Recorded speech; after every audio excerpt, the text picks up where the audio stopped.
بسم اللہ الرحمن الرحیم. یا ایھا الذین آمنوا، اے لوگو جو ایمان لائے ہو، انفقوا خرچ کرو، من طیبات ما کسبتم، ان پاکیزہ چیزوں میں سے جو تم نے کمائی کی، یعنی اپنی محنت سے جو حاصل کی. یہاں پھر یا ایھا الذین آمنوا کہہ کے خطاب کیا جا رہا ہے. ہم سب کو حکم دیا جا رہا ہے. اس حکم کو سننا اور اس پر عمل کرنا ضروری ہے. اس پر عمل کرنا ایمان کے تقاضے پورے کرنا ہے، اور اس کی خلاف ورزی ایمان میں نقص ہے، ایمان میں کمی ہے. تو ایمان کی صفت کے ساتھ اللہ تعالیٰ پکار رہے ہیں، ایمان کی صفت کے ساتھ ہمیں پکارا جا رہا ہے. تمہارے ایمان کا تقاضا ہے کہ تم ایسا کرو. کیا کرو؟ خرچ کرو.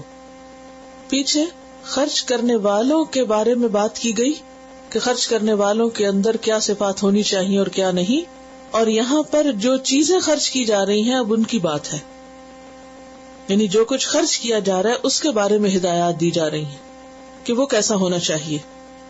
فرمایا من طیبات، پاکیزہ چیزوں میں سے خرچ کرو، عمدہ میں سے، حلال ہو، صاف ستھرا ہو، اور ما کسبتم، جو تم نے خود کمایا ہو.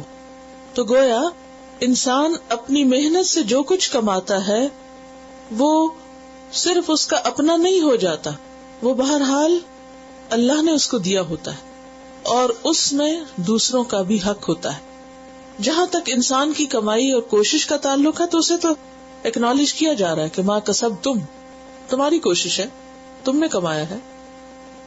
لیکن یہی تو مطالبہ ہے کہ تم بھی کماؤ تو بھی وہ صرف اپنے اوپر نہیں خرچ کرو، اس میں سے دوسروں پر بھی خرچ کرو. تو اس سے پتہ چلتا ہے کہ جو اموال تجارت ہے، یعنی جن سے انسان تجارت کرتا ہے، ان پر بھی زکوٰۃ ہے.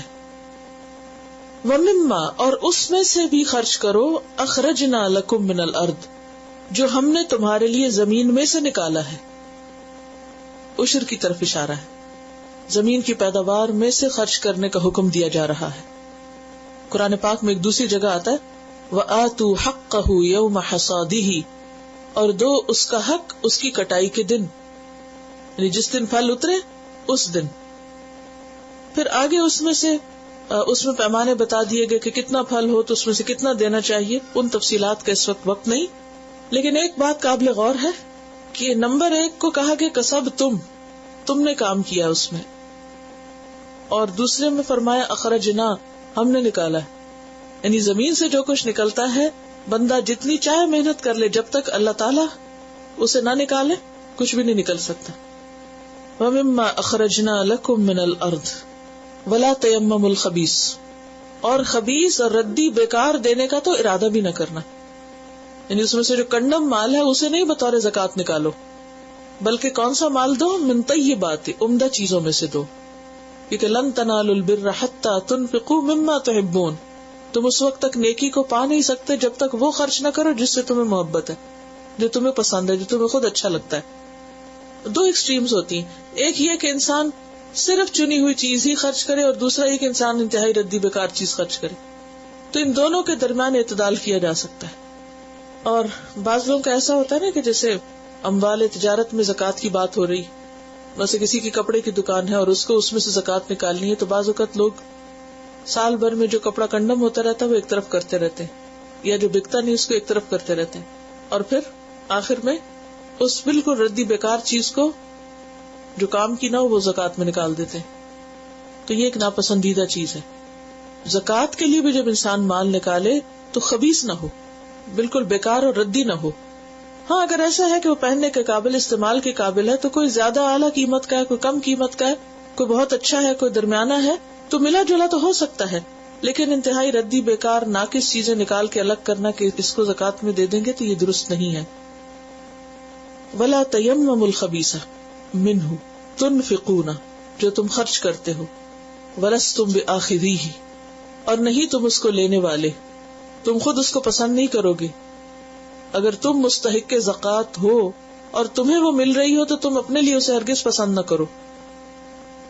الا ان تغمضوا فیہ، مگر یہ کہ تم آنکھیں بند کر لو، کیونکہ اب ضرورت ہے تو کیا کیا جائے، جب کچھ بھی نہیں تو پھر جو بھی ملتا ہے راضی برضا. وَاعْلَمُوا اور جان لو، کیا جان لو؟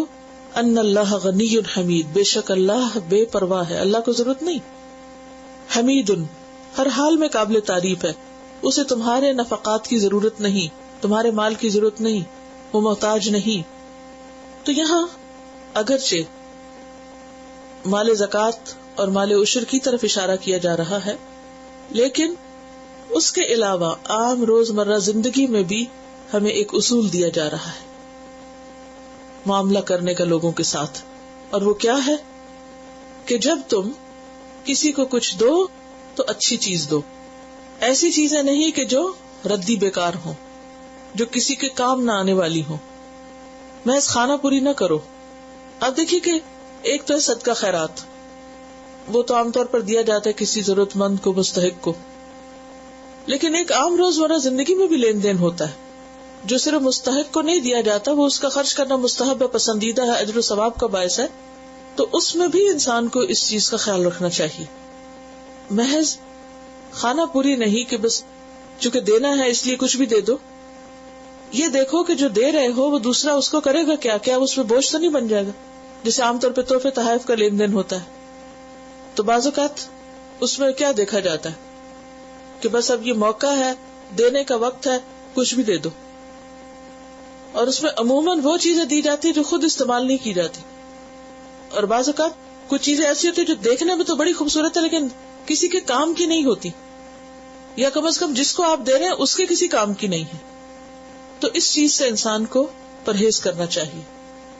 کیا دینا چاہیے؟ طیب، طیب کا لفظ جو ہے وہ اس سے طیب بھی نکلا، طیب جیسے خوشبو کو بھی طیب کہتے ہیں، خوشبو کو دیکھتے ہی انسان کے اندر کیا فیلنگ آتی، تر و تازگی کی، خوشی کی، تو اس سے آپ اندازہ کر سکتے ہیں کہ جب آپ کسی کو کوئی چیز دیں تو اس سے کیا اس کی خوشی میں اضافہ ہو، اس کو وہ اچھی لگے، وہ قابل استعمال ہو، فائدہ مند ہو۔ تحفے کا لین دین کس لیے ہوتا ہے؟ محبت میں اضافے کے لیے، اور اگر وہ لین دین محبت کی بجائے نفرت میں اضافے کا باعث بن جائے تو پھر وہ دیا وہ کس کام کا؟ نہ اجر و ثواب بھی ملا، نہ محبت میں اضافہ ہوا، اور وہ پیچھے جیسے کہا گیا نا کہ لا یقدرون علی شیء مما کسبوا، اپنی کمائی کے کسی حصے پہ قادر نہیں، کچھ بھی حاصل نہیں ہوگا، وہ چیز بھی گئی اور فائدہ بھی کچھ نہ ہوا۔ حدیث میں آتا ہے من احب ان یزحزح عن النار، پہلے پارے میں آپ نے پڑھا نا بمزحزحہ، اس وہی روٹ ہے اس کا، من احب ان یزحزح عن النار، جو پسند کرے کہ اسے آگ سے بچا لیا جائے، وَيُدْخَلُ الْجَنَّةَ، اور جنت میں داخل کر دیا جائے، کس کس کو پسند ہے؟ سب کو۔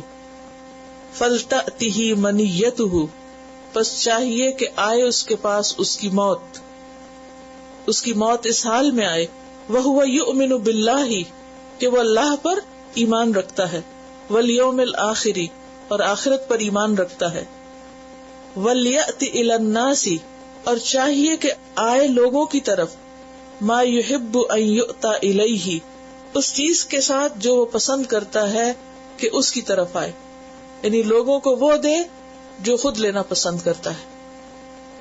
جو شخص، اب یہ تو لفظی ترجمہ تھا نا، اب اس کا مفہوم کیا ہے کہ جو شخص یہ چاہتا ہے کہ جہنم سے بچایا جائے، آگ سے بچایا جائے، جنت میں داخل کیا جائے، تو اس کو چاہیے کہ وہ اللہ اور یوم آخرت پر ایمان رکھتا ہو، اور اسی حال میں اس کی موت آئے، یعنی اس کا خاتمہ ایمان پر ہو، دوسرے لفظوں میں کہنا چاہیے، اور لوگوں کو وہی دے یا لوگوں کے ساتھ وہی سلوک کرے جو وہ اپنے لیے چاہتا ہے کہ لوگ اس سے سلوک کریں، جو چیز اسے اپنے لیے پسند تھی وہی دوسروں کے لیے پسند کرے، تو مسئلہ ہی حل ہو جائے گا۔ کیونکہ بات یہ ہے کہ جو کسی کو رسپیکٹ دے نہیں سکتا اس کو رسپیکٹ نہیں ملتی، جو محبت دیتا نہیں اس کو محبت نہیں ملتی، جو کسی کا احترام نہیں کرتا اس کو احترام نہیں ملتا، جو کسی کا اچھا نہیں چاہتا پھر اس کا بھی اچھا نہیں چاہا جاتا۔ تو جو اپنے لیے پسند کرو وہی پھر دوسرے کے لیے کرو۔ حدیث میں آتا ہے نا، وہ شخص مومن ہی نہیں، لا یؤمن احدکم حتی یحب لاخیہ ما یحب لنفسہ، کہ وہ شخص مومن نہیں جب تک کہ وہ اپنے بھائی کے لیے وہ پسند نہ کرے جو وہ اپنے لیے کرتا ہے۔ تو ہمیں اپنے لیے کیا معاملہ پسند ہے کہ ہمارے ساتھ کیا معاملہ کیا جائے، بس یہ ایک پیمانہ دے دیا گیا، معیار دے دیا گیا جب کسی کے ساتھ کرنے لگو تو سوچ لو کہ کیا تم اپنے لیے چاہو گے، خود کو پسند ہے، اور اگر نہیں تو پھر رک جاؤ، ذرا سوچ کے کرو. وَاعْلَمُوا، اور جان لو، ان اللہ، بے شک اللہ، غنی، بے نیاز ہے، حمید، تعریف والا ہے. یعنی اللہ کو تمہارے مال کی کوئی ضرورت نہیں.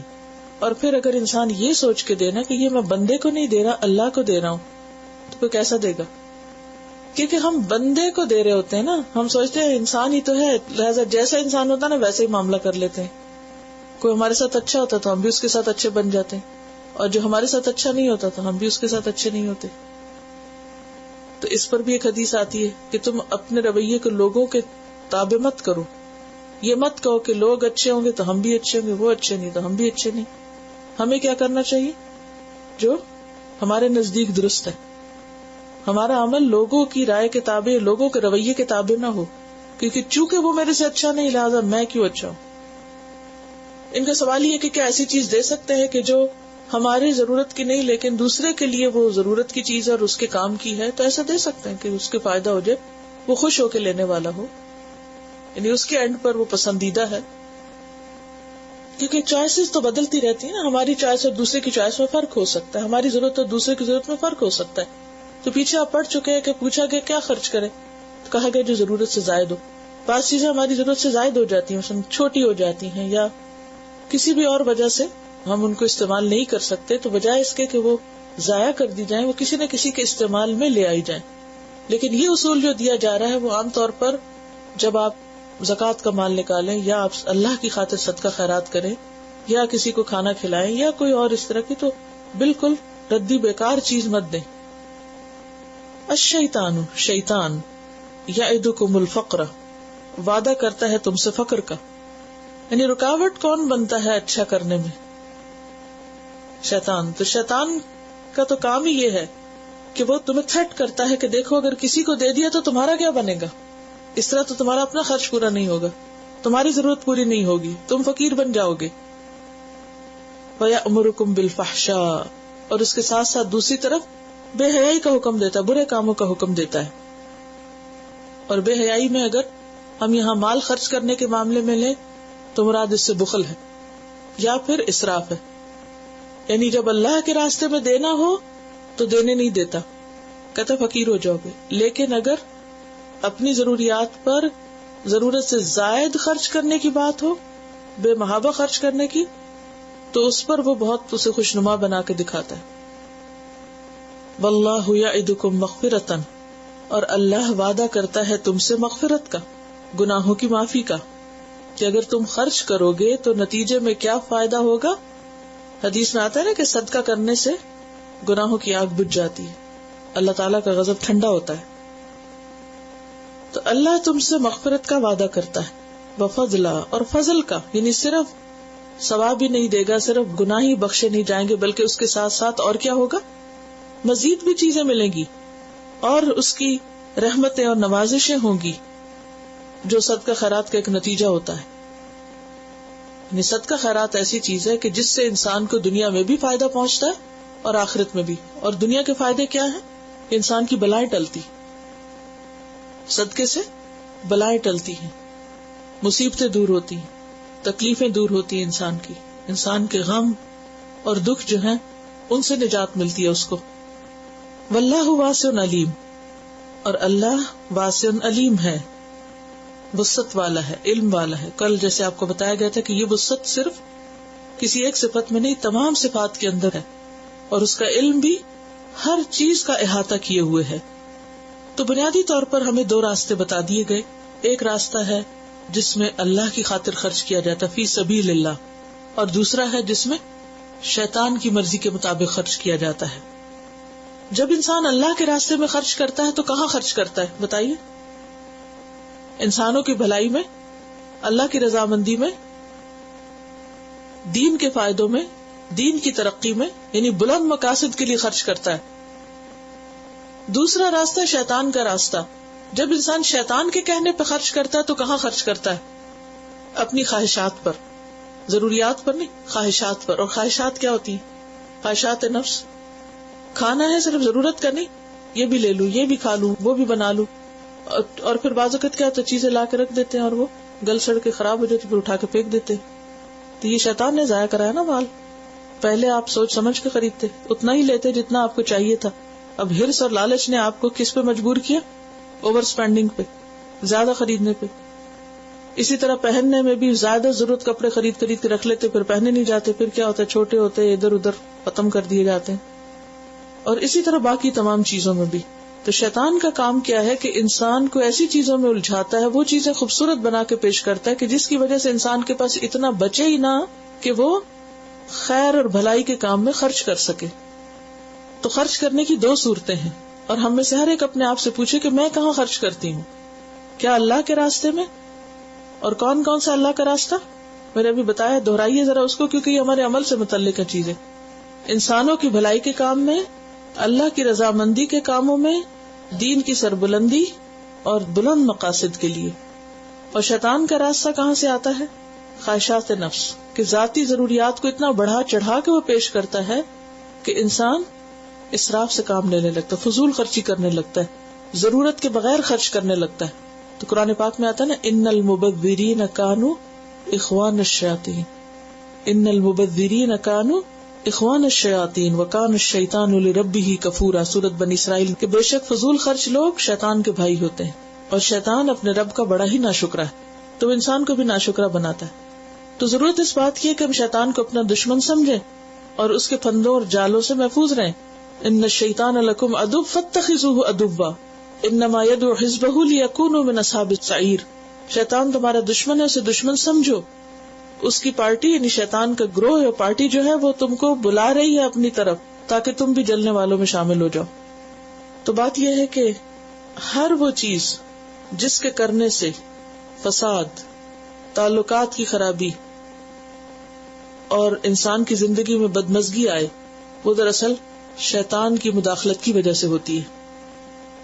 چونکہ یہ خرچ کرنے کے دو راستے آپ کو بتائے گئے، اب آپ اپنے آپ سے سوال کریں کہ اس مہینے میں مثلاً یا اس ہفتے میں نے اللہ کے راستے میں کیا خرچ کیا، خیر کے راستے میں کیا خرچ کیا، اور شیطان کے راستے میں کیا خرچ کیا. ہم میں سے ہر ایک اپنا حساب خود لے، کیونکہ جب تک ہم خود نہیں اپنا حساب کریں گے تو ہمیں کام کرنا نہیں آئے گا. اور اگر میں نے دین کے فائدے کے لیے، اللہ کی رضامندی کے لیے کچھ بھی خرچ نہیں کیا اور صرف اپنی ذات اور اپنے بچے اور اپنے گھر اور اپنی ڈیکوریشن اور بس اسی پہ خرچ کرتی چلی جا رہی ہوں، تو یہ یقینی طور پر کیا ہے؟ پھر شیطان کا بہلاوا ہے، کیونکہ وہ انہی راستوں سے آگے بڑھتا ہے. یعنی اگر کوئی جائز صدقہ کرنے سے آپ کو روکتا ہے یا پسندیدہ چیز اللہ کے راستے میں خرچ کرنے سے روکتا ہے، تو دراصل وہ شیطان کا بھائی ہے. کیونکہ بعض دفعہ شیطان انسانی شکل میں بھی انسان پہ حملہ آور ہوتے ہیں. کیونکہ آپ مثلاً کوئی اچھا اللہ کے راستے میں خرچ کرنا چاہ رہے ہیں، تو اتنے میں کوئی آ جائے گا آپ کے پاس، اچھا کیا کرنے جا رہی، یہ دو گی، نو اس کو نہیں دو، اس کے بجائے فلاں چیز دے دو. اب وہ کیا ہے، وہ آپ کو اعلیٰ سے ادنا کی طرف لے جائے گا. تو ان ہتھ کنڈوں سے بھی بچنا چاہیے.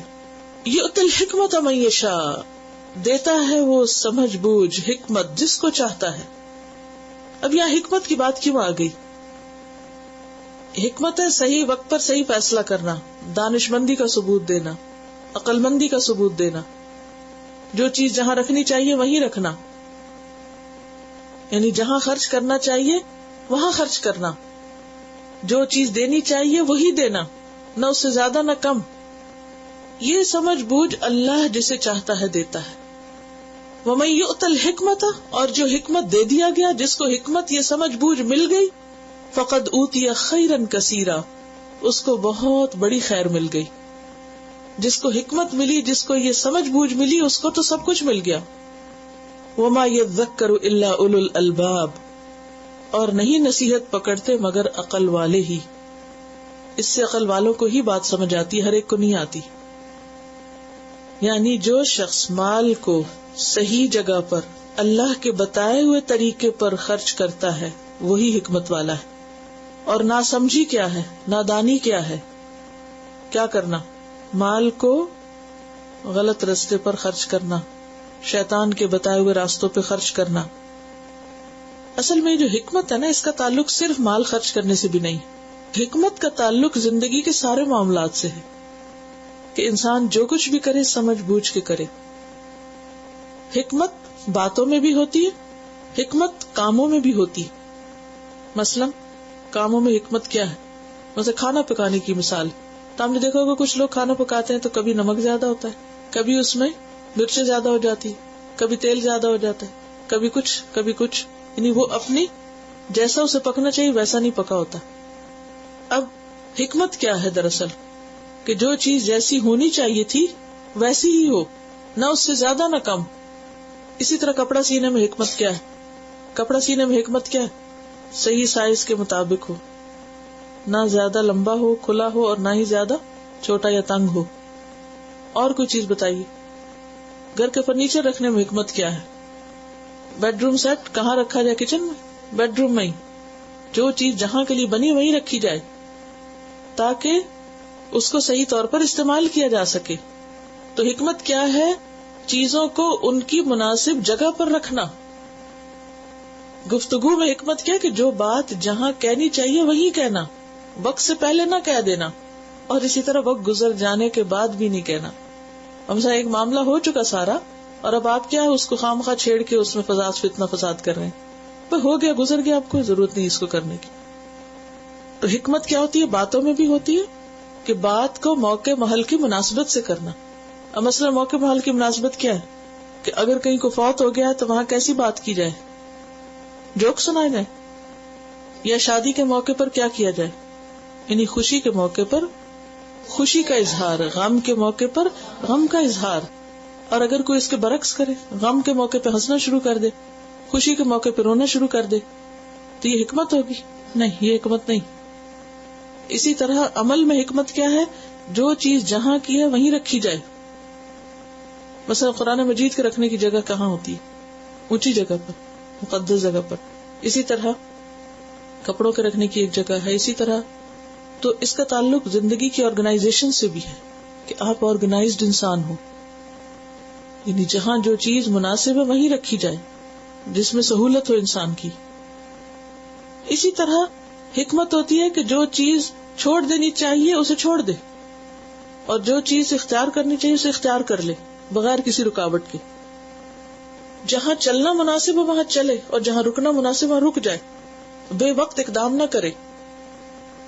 آدھی رات کا وقت ہوتا ہے, میں تو ابھی جاؤں گی فلاں کام کرنے, اور یہ نہ دیکھے کہ وقت ہے کہ نہیں جانے کا, کون سا کام کرنے کا وقت ہے. نہیں, بس اس کو خیال آ گیا اس نے اب کرنا ہے, چل پڑے کرنے. تو یہ چیز ٹھیک نہیں. حکمت تمام احوال اور تمام مواقع پر ہوتی ہے. اسی لیے آپ دیکھیں کہ مثلا چال میں حکمت کیا ہے؟ چلنے میں حکمت کوئی ہے؟ چلنے میں بھی کہ کہاں پاؤں رکھ رہا ہوں, مثلا رکھنے کی جگہ ہے یا نہیں. ہم نے دیکھو کہ بعض لوگ برتن بہت توڑتے, ہوتا نا ایسے, اور کچھ لوگ سال ہر سال ان سے کوئی برتن نہیں ٹوٹتا. ہو فرق کس چیز کا ہے؟ برتنوں کے کچے پکے ہونے کا یا انسان کا؟ چھوٹ بھی جاتے ہیں بعض اوقات, لیکن وہ کبھی کبھار تو ہوا, لیکن کچھ لوگ تو بس روز ہی چھوڑتے رہتے ہیں. دیکھیے کہ یہ ایسے ہی ہے کہ اللہ جسے چاہتا ہے لمبی عمر دیتا ہے, جسے چاہتا ہے رزق دیتا ہے. تو جہاں بھی میں یشاء کا لفظ آئے, ایک قاعدہ بنا لے قرآن مجید میں میں یشاء کو سمجھنے کا, اور وہ کیا ہے کہ اللہ کی مشیت اس کی حکمت کے تابع ہوتی کہ کس کو کیا چیز دینی ہے اور کس کو نہیں دینی. کس کو دوں گا تو وہ اسے استعمال بھی کرے گا, اور کس کو دوں گا تو اس کو دینا اور نہ دینا برابر ہے, کیونکہ اس کا ہر کام حکمت پر مبنی ہے. اللہ کا اپنا ہر کام کس پر مبنی ہے؟ حکمت پر. تو کیا ایسا ہو سکتا ہے کہ اس کی حکمت کا تقاضا ہو کہ یہاں دیا جائے یا یہاں نہ دیا جائے اور وہ اس کے خلاف کرے؟ نہیں, اس کا کوئی کام بھی حکمت کے خلاف نہیں ہے. سوچ سمجھ کے کام کرنا چاہیے, اسے اپنے امور کو ریویو کرنا چاہیے کہ میری غلطی کہاں ہے. ٹھیک ہے نا, کیونکہ بہت سے لوگ غلط کام کرتے بھی مانتے بھی نہیں ہے کہ وہ غلط کر رہے ہیں, سوچتے نہیں ہیں, غور نہیں کرتے. اور یہاں پر یہ جو کہا گیا نا, اور جس کو حکمت دی گئی اس کو بہت بڑی بھلائی دے دی گئی, بہت بڑی بھلائی. اب ہر ایک کا دل للچاتا ہے کہ میرے پاس بھی ہو, کیونکہ خیر کے لیے حدیث تو ہونا چاہیے نا. حدیث میں آتا ہے احرص علی ما ینفع, حرص رکھو اس چیز کی جس تم کو فائدہ پہنچے. یہ نہ کہو کہ نہیں اچھا کوئی نہیں, میری قسمت میں ہوتا تو مل جاتا. اب اگر کوئی چاہے تو اسے کرنا کیا چاہیے؟ اس کے لیے سب سے پہلے تو یہ کہ دعا مانگنی چاہیے کہ اللہ مجھے حکمت عطا کر. سب سے پہلے اللہ سے مانگ، کیونکہ یہ اللہ دیتا ہے، اللہ کے پاس ہے، تو جو اس سے مانگے گا اسے ملے گی. ٹھیک ہے. نمبر 2، عقل مندوں کی صحبت اختیار کرے. یعنی اپنی طرف سے کوشش کیا ہونی چاہیے کہ جو صاحب حکمت لوگ ہیں ان کی صحبت میں بیٹھے، ان کے پاس اٹھے بیٹھے، دیکھے کہ وہ کیسے کام کرتے ہیں. مثلا ہم نے کھانا پکانے سے بات شروع کی تھی، تو اگر آپ اچھا کھانا پکانا چاہیں تو آپ کو کیا کرنا ہوگا؟ صرف ریسیپی بک پڑھ کے آپ بنا لیں گے؟ سوال ہی پیدا نہیں ہوتا. صرف علم سے یا کتاب سے حکمت نہیں آتی. آپ کو اس شخص کے پاس کھڑے ہونا پڑے گا، دیکھنا پڑے گا، غور کرنا پڑے گا، اور جتنے غور سے آپ اس کی سب چیزیں، کیونکہ وہ پکانے والا ہر چیز بتاتا بھی نہیں ہے، وہ کچھ چیزیں صرف کر ہی رہا ہوتا ہے، تو اب آپ کی آبزرویشن جتنی اچھی ہوگی اتنا ہی بہتر آپ اس سے اخذ کر لیں گے. تو جو جس چیز کا ماہر ہو اس کی صحبت اختیار کرنا ضروری ہے. تو حکمت کے لیے عاقلوں کی صحبت. تیسری چیز، زندگی کے تجربات. اگر انسان ان سے سبق سیکھے. اگر ایک کام کرنے سے، مثلا آپ نے اگر 1 کلو چاول میں آدھا کلو گھی ایک دفعہ ڈال دیا تو آپ کو پتا چل گیا، خود ہی کسی نے نہیں بھی بتایا تو آپ کو پتا چل گیا کہ یہ میری غلطی تھی اور آئندہ مجھے اتنا نہیں ڈالنا. کچھ لوگ کہیں سے نہیں سیکھتے، تجربے کر کر کے ایرر اور ٹرائل کے بیس پر سیکھتے جاتے ہیں. تو یہ بھی حکمت حاصل کرنے کا ایک طریقہ ہوتا ہے، مگر یہ بڑا طویل سفر ہوتا ہے. انسان غلطیاں کر کے اپنی غلطیوں سے سیکھے، اور یہ بھی صرف وہ لوگ سیکھتے ہیں جو سیکھنا چاہتے ہیں. بہت سے لوگ اس سے بھی کچھ نہیں سیکھتے. تو کون سی 3 چیزیں حکمت حاصل کرنے کے لیے؟ دعا، زندگی کے تجربے، اپنی غلطیوں سے سیکھنا، ایکسپیریمنٹ سے سیکھنا. اور یہ وہ سیکھے گا جس کو طلب ہوگی، جو واقعی سنجیدہ ہوگا. ہر ایک نہیں سیکھتا اس سے بھی. بعض اوقات کیا ہوتا ہے، ایک چیز سے ہمیں چوٹ لگتی ہے، دوبارہ اٹھتے پھر اسی سے پھر چوٹ لگ جاتی. کیوں آتا ہے ایسے؟ ہم سنجیدہ نہیں ہوتے، ہم توجہ نہیں کرتے نا. بس ٹھیک ہے، جو بھی ہے سب ٹھیک ہے. ہاں، صرف عقل مندوں کے پاس بھی بیٹھ کے نہیں سیکھ سکتے. دیکھیں نا، بچے ہوتے نا تو ان کو ایک چیز سے پسلیں گے، پھر وہیں جائیں گے، پھر چوٹ کھائیں گے، پھر تھوڑے دنوں میں کیا ہوتا ہے، پھر سمجھ آتی، پھر کہتے نہیں اس کو ہاتھ نہیں لگانا، یہ گرم ہے. کس چیز نے ان کو یہ سمجھ دی؟ آپ نے تو بہت سمجھایا تھا، انہوں نے کچھ نہیں سمجھا. انہوں نے تجربہ کیا، پھر تجربے سے سیکھ گئے نا. بعض چیزوں میں وہ آپ کی کاپی کرنے لگتے، جس چیز سے آپ ڈرتے وہ بھی ڈرنے لگتے، وہ دیکھ دیکھ کے آپ سے سیکھتے. اور کچھ چیزیں ایسی ہیں جو ان دونوں سے نہیں آتی، بس اللہ ہی دے تو آتی ہیں، اور اللہ ہی سے مانگنی چاہیے، اپنے لیے بھی اور دوسروں کے لیے بھی. کیونکہ یہاں فرمایا وما یذکر الا اولو الالباب. کیا مطلب ہے اس کا؟ نصیحت نہیں پکڑتے، نہیں سیکھتے مگر عقل والے. کون سی عقل والے؟ الباب سے میں نے کیا بتایا تھا مطلب؟ ذرا لفظی ترجمہ دیکھیے میں ایسے ہی تفریح کے طور پہ الفاظ کی وضاحت نہیں کراتی، اس کو آپ تفسیر میں فٹ کیا کریں. وہ ایک الگ سبجیکٹ نہیں ہے، وہ اس کے اندر ہی لایا کرے. الباب لب سے ہے. لب کس کو کہتے ہیں؟ کون سی عقل؟ ہر عقل لب نہیں ہوتی، چنی ہوئی عقل، پیور خالص عقل، یعنی خاص قسم کی عقل، عقل رشد جس کو کہتے ہیں، جو آمیزش سے خالی ہو، جو واقعی انسان اس کو استعمال کرے اور اس سے فائدہ حاصل کرے. اور خاص طور پر حکمت کا لفظ استعمال ہوتا ہے دین کی سمجھ کے لیے. یعنی دنیاوی معاملات میں بھی حکمت ہوتی ہے، لیکن خصوصی طور پر دین کی سمجھ. آپ نے دیکھا کہ بہت سے لوگ دنیا میں بہت کامیاب ہوتے ہیں، انتہائی عقل مند ہوتے ہیں، لیکن دین کے معاملے میں کچھ سمجھ نہیں. تو بات یہ ہے کہ اصل حکمت اللہ کے خوف سے آتی ہے. رأس الحکمت مخافت اللہ یا خشیت اللہ. حکمت کی جو بنیاد ہے یا اصل ہے وہ اللہ کا خوف ہے. درست علم ہو، درست عمل ہو، سچی زبان ہو، عقل سلیم ہو، تو دین کی سمجھ پیدا ہوتی ہے. دینی معاملات میں حکمت کیسے آتی ہے؟ صحیح علم، اوتھینٹک نالج، اور اس پر عمل. کیونکہ تجربہ نہیں کریں گے، اس کو اپلائی نہیں کریں گے تو فائدہ نہیں. سچی بات، قول صادق، عقل سلیم. نتیجہ کیا ہے؟ فقہ فی الدین. الٹیمیٹلی آپ کو دین کی سمجھ آنے لگے گی.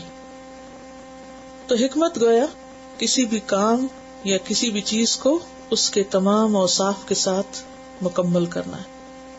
اور یہ آیت مال خرچ کرنے سے متعلق آیات کے بیچ میں آ رہی ہے. کیوں؟ عموماً لوگ مال خرچ کرنے کے معاملے میں سمجھداری کا ثبوت نہیں دیتے. مال اللہ کی نعمتوں میں سے بہت بڑی نعمت ہے. بعض لوگ بخل کرتے رہتے ہیں اور بعض لوگ اوور اسپینڈنگ کر کے ضائع کرتے رہتے ہیں, اور جہاں کرنا چاہیے وہاں نہیں کرتے, جو فائدے کی جگہ ہے وہ بھول جاتے ہیں. وما انفقتم, اور جو بھی تم خرچ کرو, من نفقتن, کوئی بھی خرچ کرنے کی چیز, او نذرتم من نذر, یا تم نظر مانو کوئی بھی نظر, فإن اللہ یعلم, تو بے شک اللہ اس کو جانتا ہے. یہ کتنی ڈرنے والی بات ہے. کچھ بھی اسپینڈ کرو گے, کچھ بھی خرچ کرو گے, اللہ کو فوراً پتہ چل جائے گا.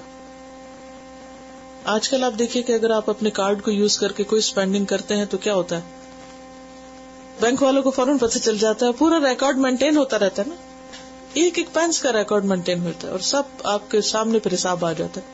تو آپ کہتے ہیں اتنا خرچ کر چکی میں. تو یہ صرف دنیا میں نہیں, اللہ کے ہاں بھی پورا ریکارڈ مینٹین ہو رہا ہے, کس نے کہاں کتنا خرچ کیا. اور جیسے کل ہم نے ایک پائی خرچ کرنے کی بات کی تھی نا, ایک پینس, تو ایک پینس 700 بن جائے گا. تو اگر تم نے ایک پینس بھی اللہ کے راستے میں خرچ کیا تو وہ سب اللہ کے علم میں آ جائے گا. وما انفقتم من نفقۃ, کوئی بھی خرچ کرنے کی چیز تھوڑی ہو یا زیادہ جب تم خرچ کرو, او نذرتم من نذر, یا کوئی نظر جو تم مانو, فإن اللہ یعلم, اللہ اس کو جانتا ہے. وما للظالمین من انصار, اور ظالموں کے لیے کوئی بھی مددگار نہیں. اس سے ہمیں یہ پتہ چلتا ہے کہ ہمارے تمام اعمال اللہ کے علم میں ہیں, ہر چیز کو اللہ خوب جانتا ہے. سورۃ التوبہ 121 میں فرمایا, ولا ينفقون نفقۃ صغیرۃ ولا کبیرۃ, اور نہیں وہ خرچ کرتے کوئی نفقہ چھوٹا ہو یا بڑا, ولا یقطعون وادیا, اور نہ وہ کوئی وادی قطع کرتے ہیں, یعنی جنگ میں جاتے ہوئے کسی راستے سے جو گزرتے ہیں, الا کتب لهم, مگر یہ کہ ان کے لیے لکھ دیا جاتا ہے, لیجزیہم اللہ احسن ما کانوا یعملون, تاکہ جزا دے ان کو اللہ بہترین اس کی جو وہ عمل کرتے رہے. یعنی انسان چھوٹی سی بھی نیکی کرتا ہے تو وہ نامہ اعمال میں فوراً ریکارڈ ہو جاتی, محفوظ ہو جاتی ہے, اور اگر بڑی کوئی چیز ہوتی تو وہ بھی لکھ لی جاتی ہے, کہیں سے گزرتا ہے انسان وہ بھی لکھ لیا جاتا ہے, اور آخر میں ان سب چیزوں کو کیلکولیٹ کر کے جمع کر کے انسان کو دکھا دیا جائے گا, اور اس کے مطابق اس کو جزا مل جائے گی. ہمارے لیے سبق اس میں یہ ہے کہ انسان نیکی کے کسی بھی موقع کو ہاتھ سے نہ جانے دے, چاہے چھوٹا موقع ہو یا بڑا.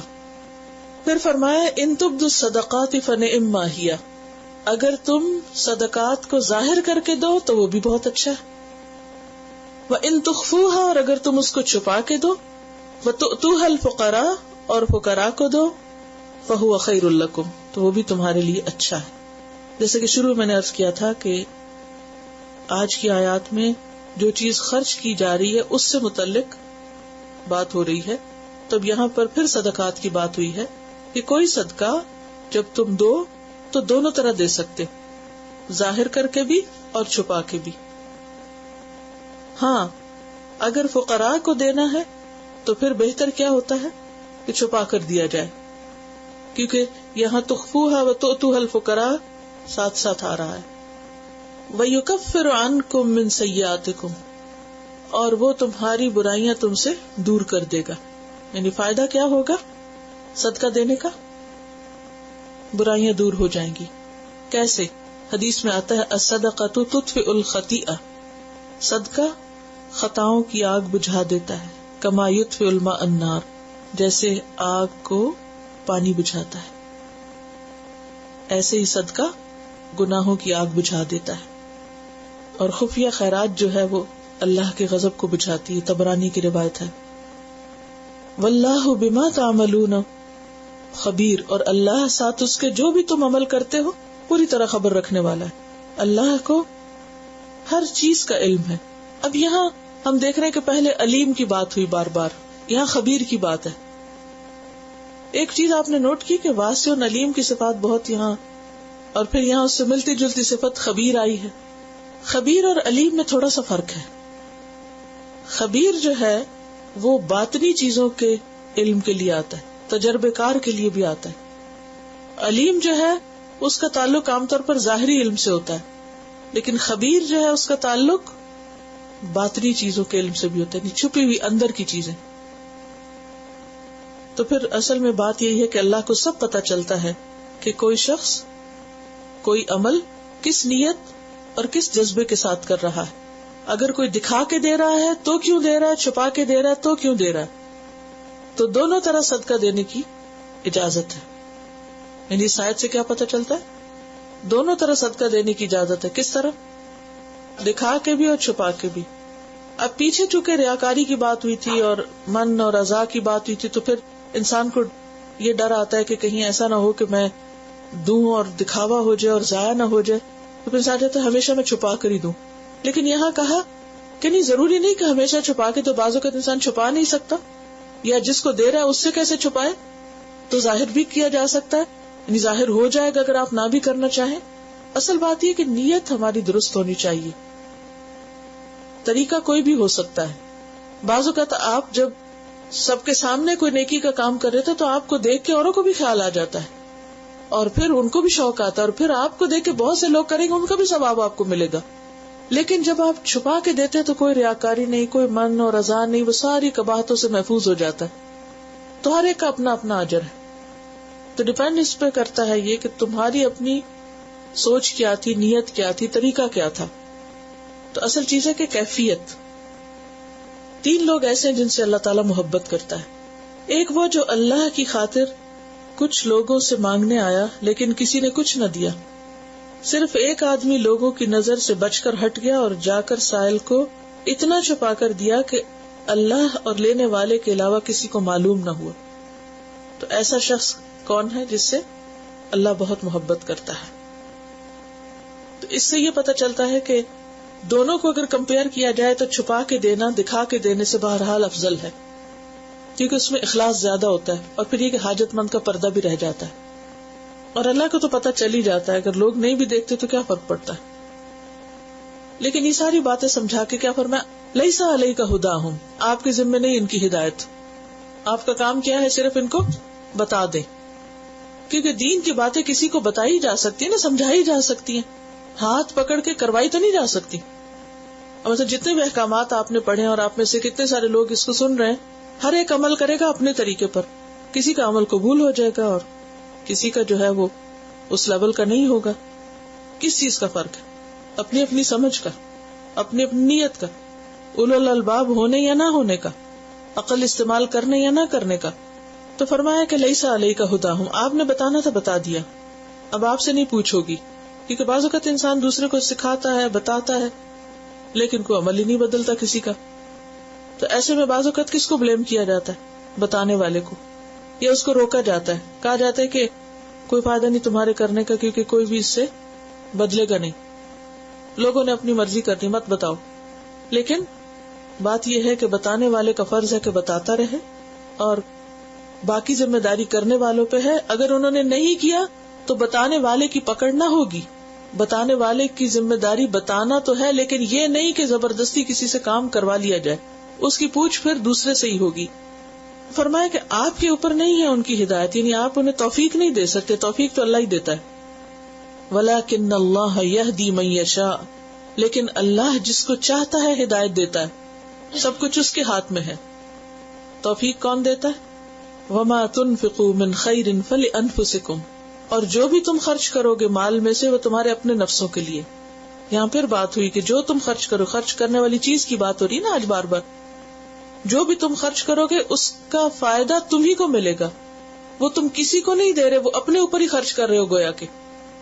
ذرا سوچیں, کسی کو آپ نے کچھ دیا, آپ کیا سوچ رہے ہیں آپ نے اس کو فائدہ پہنچایا؟ نہیں, دراصل خود کو فائدہ پہنچایا, اور بہت بڑا فائدہ پہنچایا. وَمَا تُنْفِقُوا مِنْ خَيْرٍ فَلِأَنفُسِكُمْ وَمَا تُنْفِقُونَ, اور نہ تم خرچ کرو إِلَّا ابْتِغَاءَ وَجْهِ اللَّهِ, مگر اللہ کی رضا چاہنے کے لیے. صرف دی اونلی پرپز یہی ہونا چاہیے. کس چیز کا؟ مال خرچ کرنے کا, کہ بس اللہ راضی ہو جائے, اللہ خوش ہو جائے. اور یہاں جو اللہ کے چہرے کی بات ہوئی, قیامت کے دن لوگ اللہ کے چہرے کو دیکھیں گے, حقیقی معنی آج کوئی اندازہ بھی نہیں کر سکتا، امیجن بھی نہیں کر سکتا وہ کیسا ہے. حدیث میں آتا ہے انکم سترون ربکم، یقیناً تم اپنے رب کو دیکھو گے، کما ترون القمر لیلۃ البدر، جس طرح تم لیلۃ البدر 14ویں رات کے چاند کو رات میں دیکھتے ہو. اور اس کے دیکھنے میں کسی قسم کا شک نہیں ہوتا، کوئی یہ نہیں کہہ سکتا نہیں یہ چاند نہیں کچھ اور ہے، بلکہ کیا ہوتا دیکھتے ہی ایک دم توجہ ادھر چلی جاتی ہے اور دوسروں کی بھی کروا دیتے ہیں وہ دیکھیں چاند. تو قیامت کے دن اور پھر کیا ہوتا ہے جب چاند نظر آتا ہے تو ہر دوسری چیز سے توجہ ہٹ جاتی ہے. تو بالکل اسی طرح قیامت کے دن جب انسان اللہ کے چہرے کی طرف دیکھے گا ہر دوسری چیز بھول جائے گی، اس کو ہر چیز سے توجہ ہٹ جائے گی. وما تنفقون الا ابتغاء وجه اللہ وما تنفق، تو جب بھی خرچ کرے تو نیت کیا کر لیا کرے، یا اللہ اس کے بدلے مجھے تو اپنا دیدار کرانا. کہا نہ تم خرچ کرو مگر اللہ کا چہرے کی خاطر، اللہ کو دیکھنے کے شوق میں، بس یہ شوق ہونا چاہیے. کبھی آپ نے سوچا کہ لوگوں کو مووی دیکھنے کا کیوں شوق ہوتا ہے؟ کتنی بڑی بڑی رقم خرچ کرتے ہیں. یا کوئی میچ دیکھنے کا کیوں شوق ہوتا ہے؟ کیا دیکھنے جاتے ہیں؟ کھیل کے علاوہ کھلاڑیوں کو دیکھتے ہیں، ہے نا؟ تو دیکھنے کی بھی ایک خوشی ہوتی ہے یا نہیں؟ اور دیکھنے سے محرومی ایک بڑی محرومی ہوتی ہے. تو قیامت کے دن اللہ کی رضامندی اور جنت کی ہر نعمت کے بعد جب اللہ کا دیدار کرایا جائے گا تو انسان ہر دوسری چیز کو بھول جائے گا، کوئی چیز اس کو یاد نہ رہے گی، کسی چیز کا اسے شوق نہ رہے گا. دنیا میں کیسی کیسی چیزوں کو لوگوں کو شوق ہوتا ہے، ایسا فرنیچر ہو، ایسا گھر ہو، ایسے بچے ہو، ایسے فلاں، ایسے زندگی انہیں چیزوں کی تمنا کرتے گزر جاتی لوگوں کی. اور اگر اس میں سے کچھ نہ ملے تو حسرتیں کرتے رہتے اور غم مناتے رہتے. یہ سارے غم جب دور ہو سکتے جب انسان کا شوق بدل جائے، اور وہ شوق کیا ہو جائے؟ اللہ کا دیدار، اللہ کو دیکھنے کی خوشی. تو یہ بات اپنے پلے باندھ لیں کہ کچھ بھی اللہ کے راہ میں دے تو دل میں نیت کریں، ارادہ کریں، دعا مانگے کہ یا اللہ یہ میں اس لیے دے رہا ہوں کہ میں تیرا دیدار کر سکوں. وما تنفقون الا ابتغاء وجه اللہ، اور نہ تم خرچ کرو گے مگر اللہ کا چہرہ تلاش کرنے کے لیے. جیسے ہم اردو میں بھی کہتے ہیں نا، میں فلاں کو ڈھونڈ رہا تھا. کہ ابتغاء جو ہے نا، کوشش کر کے کسی چیز کو ڈھونڈنا ہے، تلاش کرنا ہے، چاہنا، سنجیدہ چاہت کہ بس مل کر ہی دم لے. کبھی آپ تھوڑا تصور میں لائیں کہ کسی بڑے مجمع میں کوئی بچہ اپنی ماں کو ڈھونڈ رہا ہو، کیا کر رہا ہوتا ہے؟ کبھی دیکھا؟ چاروں طرف اس کی آنکھیں کسی چیز پہ ٹکتی نہیں، بس وہ کسی اور چیز پہ توجہ کو نہیں کرتا کہ اچھا یہ نظر آ گیا، یہ بھی اچھا میری ماں سے ملتا جلتا ہی ہے، چلو ماں نہیں تو اس کو دیکھ لوں. نہیں، ایسا نہیں کرے گا. ایک ہی سوچ اس کی ہوگی، کسی چیز پہ اس کا دل ہی نہیں لگتا. وہ کہتا ہے بس مجھے ایک ہی چیز چاہیے، اس سے کم پہ راضی نہیں ہوتا.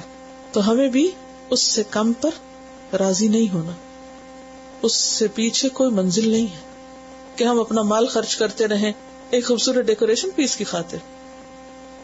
کیا کہا گیا؟ نہیں تم خرچ کرو گے مگر اللہ کی رضا چاہنے کے لیے، اسی مقصد کے لیے خرچ کرو گے. تم اپنا اعلیٰ مال، بہترین مال، قیمتی ترین مال اس کو خوش کرنے کے لیے خرچ کرو تاکہ کل قیامت کے دن تم اس کو دیکھ سکو.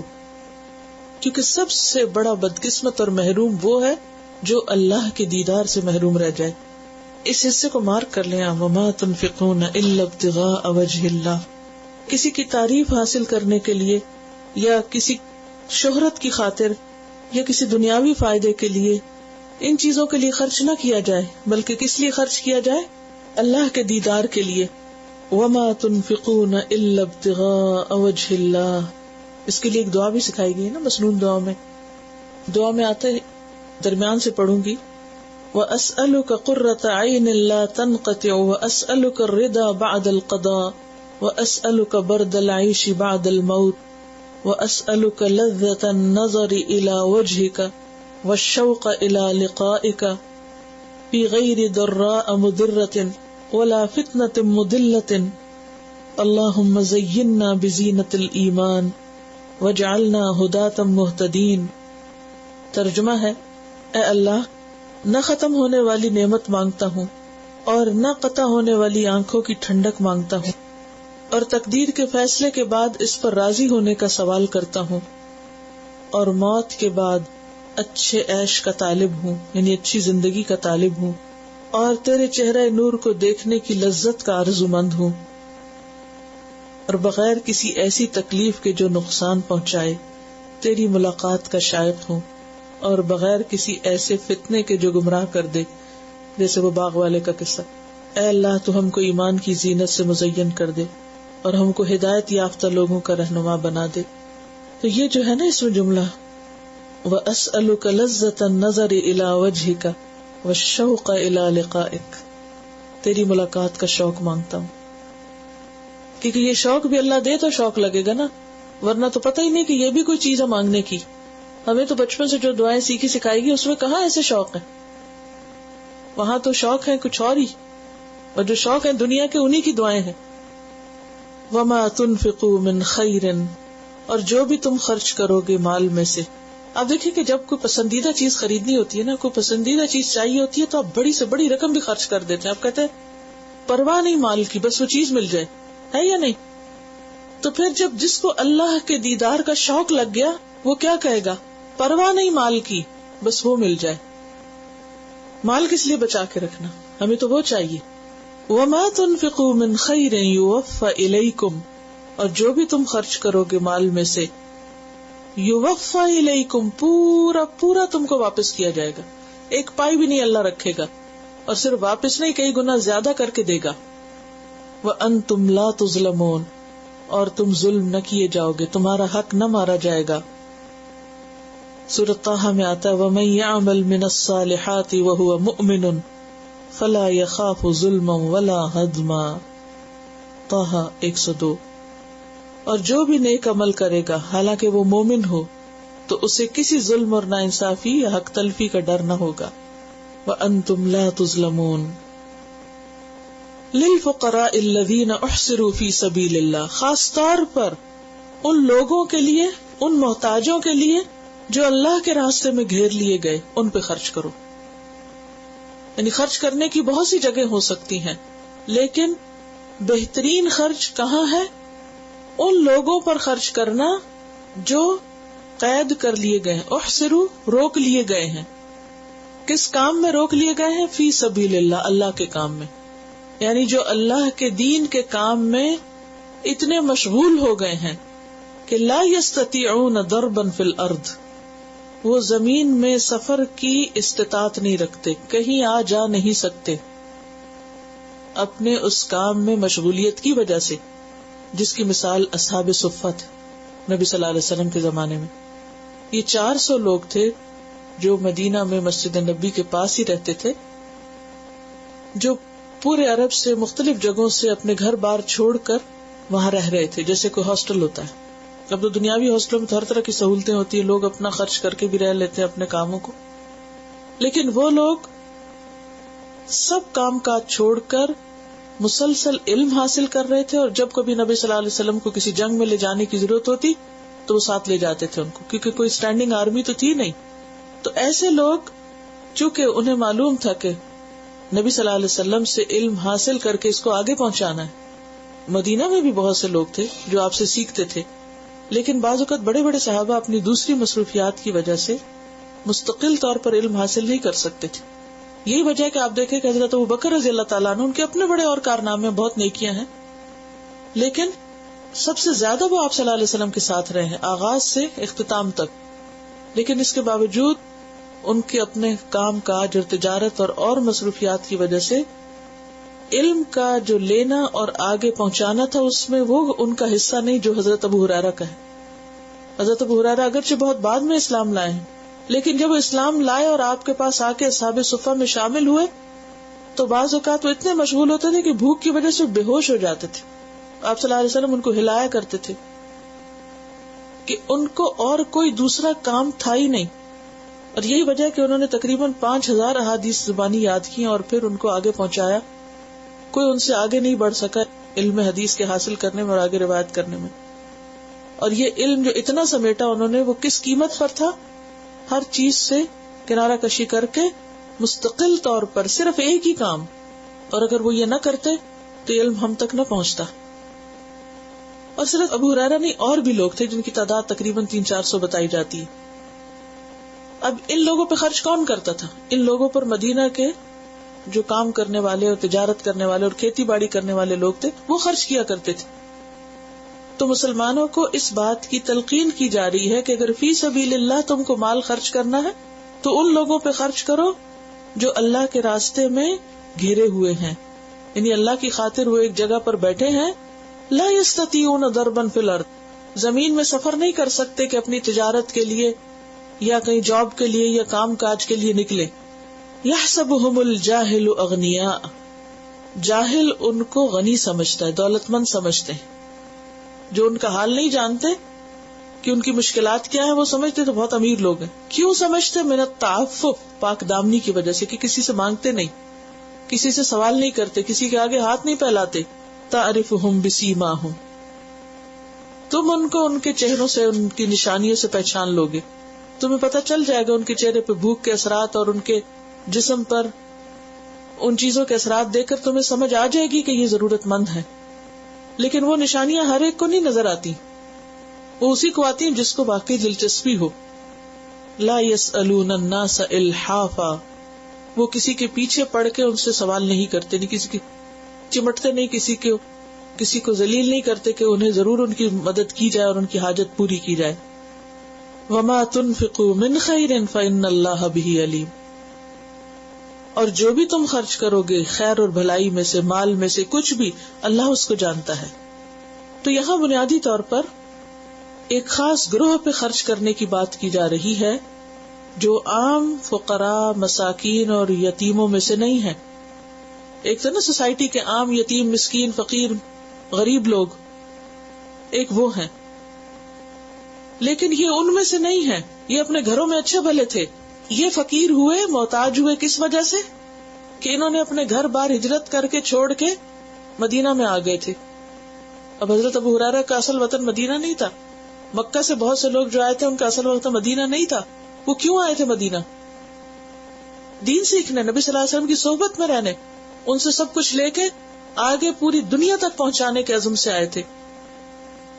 اب ایسے لوگ اگر اپنے کام کاج کاروبار میں لگ جاتے تو پھر دین کون سیکھتا؟ کیونکہ ہر کام کے لیے وقت چاہیے ہوتا ہے، سنجیدگی اور یکسوئی چاہیے، تب جا کے اس چیز کی گہرائیاں اور باریکیاں سمجھ میں آتی ہیں، سطحی علم سے نہیں آتی. وہ جو حکمت کی بات ہو رہی تھی نا، تو بعض اوقات وہ حکمت کی باتیں اوپر سے پڑھ کے نہیں آتی، اس کے لیے وقت اور عمر لگانی پڑتی ہے اس کام میں، اور یکسوئی اختیار کرنی پڑتی ہے. تو ایسے لوگ جو دین کے کام میں اتنی سنجیدگی سے جمے ہوئے ہوں، جس کے بارے میں سورۃ الحشر میں بھی آتا ہے، للفقراء المہاجرین الذین اخرجوا من دیارہم واموالہم، وہ مہاجر فقراء جو اپنے گھروں اور مالوں سے نکال دیے گئے اور وہ مدینہ آ گئے، تو ان کو تم پہچان لوگے اور ان کے اوپر تم خرچ کرو، تو وہ بھی فی سبیل اللہ خرچ کرنا ہے اور بہترین خرچ کرنا ہے. لیکن یہ ہے کہ تمہیں ان کی پہچان میں تھوڑی مشکل ہوگی، یعنی وہ عام لوگوں کی طرح نہیں ہے.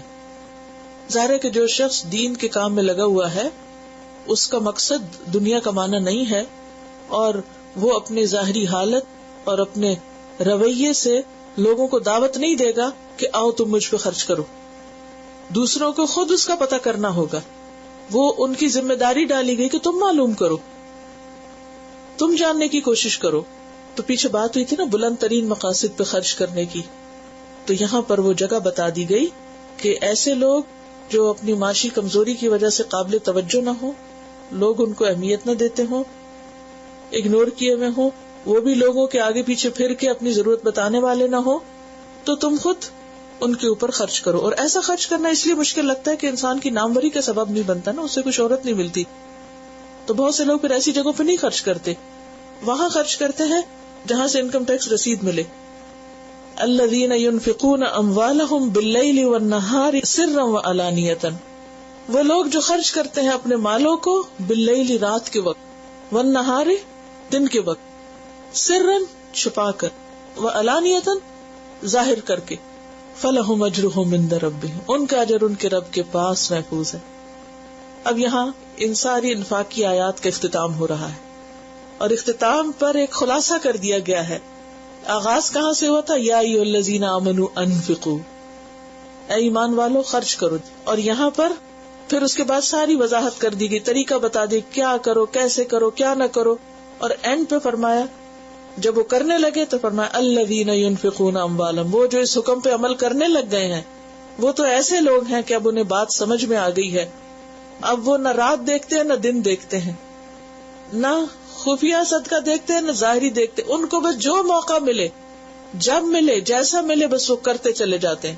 جیسے وہ ایک حدیث میں آتا ہے نا، آپ صلی اللہ علیہ وسلم نے ایک مرتبہ فرمایا کہ خسارے میں ہے وہ لوگ. خسارے پوچھا کہ کون؟ وہ جن کے پاس مال ہے اور پھر وہ ان کو دائیں بائیں اور دن رات خرچ نہیں کرتے. تو بات یہ ہے کہ وہ جن کو اللہ نے دیا ہو ان کی ذمہ داری بنتی ہے کہ وہ اللہ کے ان احکامات پر جو یا ایھا الذین آمنوا کہہ کے دیے گئے ہیں ان پر عمل کریں. اور کس طرح عمل کریں؟ صرف ٹائم باؤنڈ نہیں کہ سیزنل قسم کے خرچ، کہ اچھا وہ رمضان آئے گا تو پھر میں اپنی زکوٰۃ نکال دوں گی، یا ذوالحج کا مہینہ آئے گا، یا یہ کہ کوئی عید بقرعید آئے گی تو اس وقت کسی کو تحفہ تحائف دے دوں گی یا کچھ نہیں.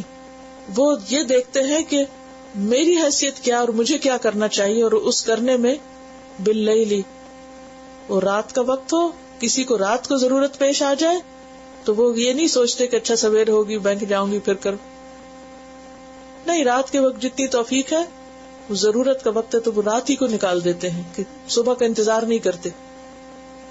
اور اسی طرح دن کا وقت ہوتا تو وہ یہ نہیں کہتے اچھا اب تو سب کو پتا چل جائے گا تو میں ذرا رات ہو تو پھر کروں، اندھیرے میں چھپا کے نہیں، وہ دن کو ہی کر دیتے سرن سیکرٹلی، راز سے، چپکے سے.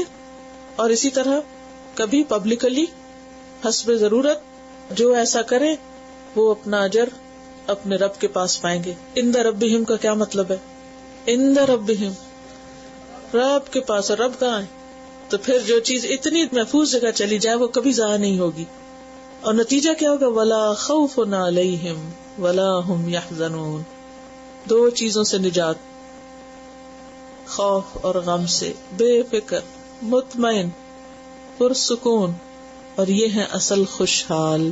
لوگ سمجھتے ہیں مال جمع کر کے خوشحالی آتی ہے، لیکن یہاں کیا بتا دیا گیا کہ خوشحالی مال خرچ کر کے آتی ہے، دینے سے آتی ہے.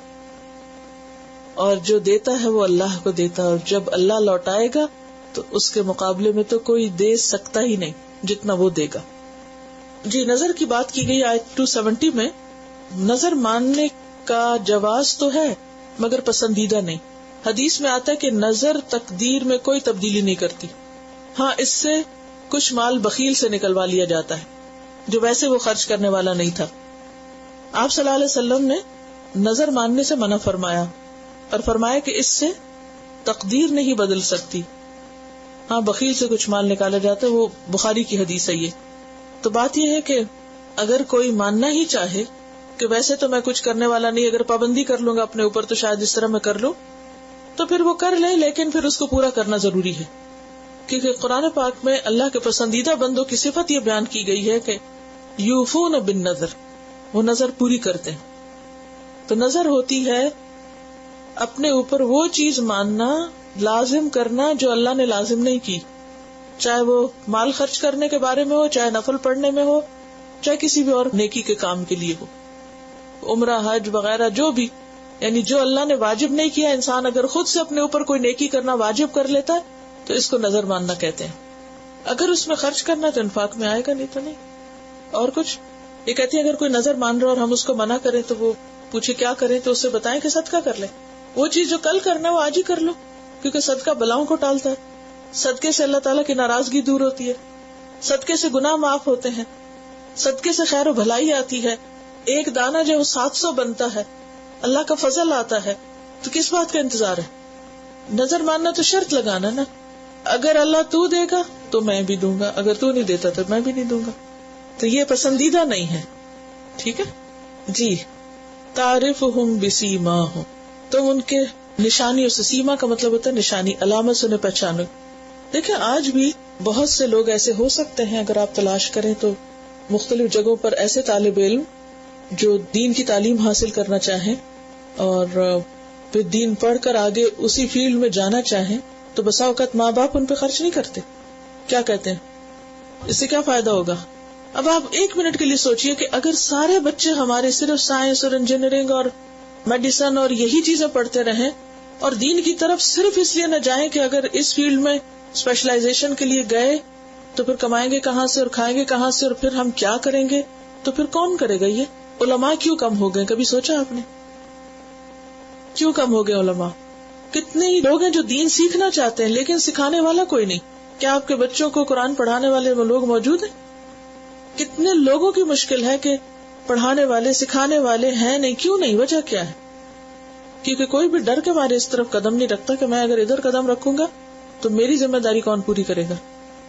اور بعض اوقات لوگ سیکھ سکھا کے بھی کچھ اور پیشہ اختیار کر لیتے ہیں، اس طرف نہیں آتے. کیوں؟ کیونکہ ان کے ظاہر ہے کہ انہیں پتہ ہے کہ معاشی طور پر مشکل پیش آئے گی، بھوک کاٹنی پڑے گی. وہ کون کاٹے؟ سب طرف کمپٹیشن ہے. سارے بھائی جو ہیں وہ ڈاکٹر انجینئر بن کے اتنی اچھی اچھی پوسٹوں پہ چلے، اور میں جا کے کسی دینی ادارے میں پڑھوں اور آ کے میں لوگوں کو دین سکھاؤں تو میرا کیا مستقبل ہے؟ میں کیوں اپنی ذہانت یہاں ضائع کروں؟ لہٰذا کوئی شخص جس کو چانس ملتا ہے دنیا میں آگے جانے کا، ہارڈلی کوئی وہ دنیا چھوڑ کے دین کی طرف آتا ہے. ہاں، جن لوگوں کو دنیا کی طرف جانے کا چانس نہیں ملتا پھر وہ کہتے ہیں چلو اب اور کچھ نہیں تو دین ہی صحیح. تو نتیجہ کیا ہوتا ہے؟ پھر مسجدوں کے امام اور دینی اداروں کے سربراہ پھر کون لوگ ہوتے ہیں؟ جو بھی مل جائے. حل یہ ہے کہ ایسے فنڈز قائم کرنے چاہیے کہ جس میں ایسے خاندانوں کی کفالت کی جائے، ایسے بچوں کو جو ذہین ہو، جن کے ماں باپ ان کو سپورٹ نہ کر رہے ہیں، ان کو پڑھایا جائے، ان کو آگے بڑھایا جائے اور واقعی کوئی کوالٹی کا کام سامنے آئے. ایسی لائبریریاں قائم کی جائے، ریسرچ کے ادارے قائم کیے جائیں، ایسے اداروں کو سپورٹ کیا جائے جو یہ کام کر رہے ہیں.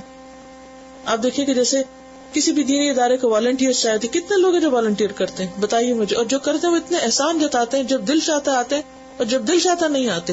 جس دن دل چاہتا چھوڑ کے جانے کو کہتے ہیں کہ ہم جا رہے ہیں، ہم سے نہیں یہ کام ہوتا. کسی بھی ادارے کو چلانے کے لیے فنڈز چاہیے ہوتے ہیں، لیکن کسی کو بھی خیال نہیں آتا کہ باقی سب اداروں کے اتنے تو بجٹ ہوتے ہیں، دینی ادارہ کیسے چلے گا؟ کیونکہ کوئی سمجھتا ہی نہیں کہ یہ بھی اللہ کی خاطر خرچ کرنا ہے. اور اس کا نتیجہ کیا ہوتا ہے؟ آہستہ آہستہ وہ ڈیٹیریوریٹ ہونے لگتے ہیں، کوالٹی ختم ہو جاتی ہے، کیونکہ ہر ایک کو اپنی دنیا کی فکر ہے، ہر ایک نے اپنی ضروریات پوری کرنی ہے. وہ کہیں اور کیوں نہ جاب کریں، اس وقت میں بہت کچھ کمائیں اور اپنی دنیا کے سٹینڈرڈ ہائی کریں. یہ مشکل ہے نا. اس کے برعکس آپ دیکھیں دوسرے ادیان میں، کسی بھی چرچ کا آپ بجٹ دیکھیں، کسی بھی جگہ پر آپ مذاہب میں آپ جا کے دیکھیں کہ کتنا کام ہو رہا ہے. لیکن ہماری ہر مسجد فنڈ مانگ رہی ہوتی، ہر دینی ادارہ لوگوں کے آگے ہاتھ پھیلا رہا ہے، ہر ایک پیچھے پڑ رہا ہے کہ خدا کے لیے کچھ کرو، لیکن کوئی سنجیدگی سے توجہ ہی نہیں دیتا. نتیجہ کیا ہے؟ کتنے ہی بچے ہیں جو پڑھنا چاہتے ہیں، کتابیں نہیں خرید سکتے. کتنے ہی بچے ہیں جو پڑھنے کے لیے جانا چاہتے ہیں، جانے کا خرچ نہیں ہے ان کے پاس، نہ ان کے گھر والے افورڈ کر سکتے ہیں، نہ وہ خود افورڈ کر سکتے. ہاتھ پہ ہاتھ رکھ کے بیٹھے ہوئے کیا کریں، کیسے کریں؟ تمنا ہے، روتے ہیں لیکن نہیں جا سکتے. اب کسی کو تو خیال بھی نہیں کہ کسی کو اس کی ضرورت بھی ہو سکتی، کہ جو واقعی ڈیزرونگ اور ٹیلنٹڈ بھی ہیں. کیونکہ ایک تو پتہ ہی نہیں ہوتا، اور پتہ ہو بھی تو ہم سمجھتے ہیں کہ یہ بھی کوئی کرنے کا کام ہے. ہم سب کو اس بارے میں سوچنا چاہیے اور دور تک سوچنا چاہیے اور گہری نظر سے سوچنا چاہیے دینی علم آگے کیسے پھیلایا جا سکتا ہے، کیسے آگے بڑھایا جا سکتا ہے. اب دیکھیں کئی لوگ ہیں دین پڑھتے ہیں، پڑھنے کے بعد وہ جا کے کسی فیکٹری میں جاب شروع کر دیتے ہیں، اور فیکٹری تو چل رہی ہے مگر ان کے علم سے تو فائدہ کسی کو نہیں پہنچنا نا. انہیں چاہیے تھا نا کہ آئیں یہاں پڑھائیں، لیکن وہ نہیں پڑھا سکتی. اگر کام نہیں کریں گے تو وہ کھائیں گے کہاں سے؟ ہاں، اگر یہاں سے ان کو تنخواہ دے دی جائے تو یہاں بھی کام کر لیں گے اور آپ کے بچوں کو پڑھا دیں گے. بہت ساری پلاننگ کرنے کی ضرورت ہے. کسی بھی جگہ آپ رہتے ہو اپنے دائیں بائیں دیکھیں کہ ہمارے بچوں کے آئندہ دینی مستقبل کیا ہے، اور ان بچوں کو پڑھانے والوں کا مستقبل کیا ہے، وہ کس طرح رہ سکتے، کس طرح سروائیو کریں گے، کس طرح ان کو سپورٹ کیا جا سکتا. کوئی ہماری پلاننگ نہیں کہ ایک سال میں ہمارے کتنے بچوں کو پڑھانے کے لیے کتنے استاد چاہیے اور ان استادوں کی تنخواہیں کہاں سے آئیں گی. ہے کوئی پلاننگ؟ سبحانک اللہم و بحمدک نشہد ان لا الہ الا انت نستغفرک و نتوب الیک. السلام علیکم و رحمۃ اللہ وبرکاتہ.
سبحانک اللہم و بحمدک نشہد ان لا الہ الا انت نستغفرک و نتوب الیک.